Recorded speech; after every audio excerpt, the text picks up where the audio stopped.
కరీంనగర్లో అక్రమ granite black దందాపై పోలీసులు కొరడ జులిపించారు. ఒకే రోజు 20కి పైగా వాహనాలు పట్టుకున్నారు పోలీసులు. ఓవర్లోడ్ అనుమతులు లేకుండా వెళ్తున్న వాహనాలను పట్టుకున్నారు. జీఎస్టీ చెల్లించని వాహనాలను కూడా సీజ్ చేశారు పోలీసులు. దీంతో పోలీస్ స్టేషన్ కు క్యూ కడుతున్నారు గ్రానైట్ వ్యాపారులు. మైనింగ్ శాఖ చూసి చూడనట్లు వ్యవహరిస్తోందన్న ఆరోపణలు వినిపిస్తున్నాయి. ఏటా వేల కోట్ల రూపాయల అక్రమ గ్రానైట్ వ్యాపారం జరుగుతోందని సమాచారం. ప్రభుత్వ ఖజానాకి గండి కొడుతూ అక్రమంగా ఎగుమతి చేస్తున్నారు వ్యాపారులు.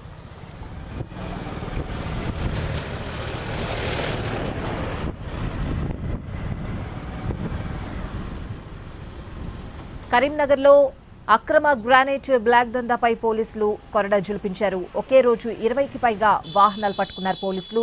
ఓవర్లోడ్ అనుమతులు లేకుండా వెళ్తున్న వాహనాలను పట్టుకున్నారు. జీఎస్టీ చెల్లించని వాహనాలను కూడా సీజ్ చేశారు. దీంతో పోలీస్ స్టేషన్ కు క్యూ కడుతున్నారు గ్రానైట్ వ్యాపారులు. మైనింగ్ శాఖ చూసి చూడనట్లు వ్యవహరిస్తోందన్న ఆరోపణలు వినిపిస్తున్నాయి. ఏటా వేల కోట్ల రూపాయల అక్రమ గ్రానైట్ వ్యాపారం జరుగుతోందని సమాచారం. ప్రభుత్వ ఖజానాకి గండి కొడుతూ అక్రమంగా ఎగుమతి చేస్తున్నారు వ్యాపారులు.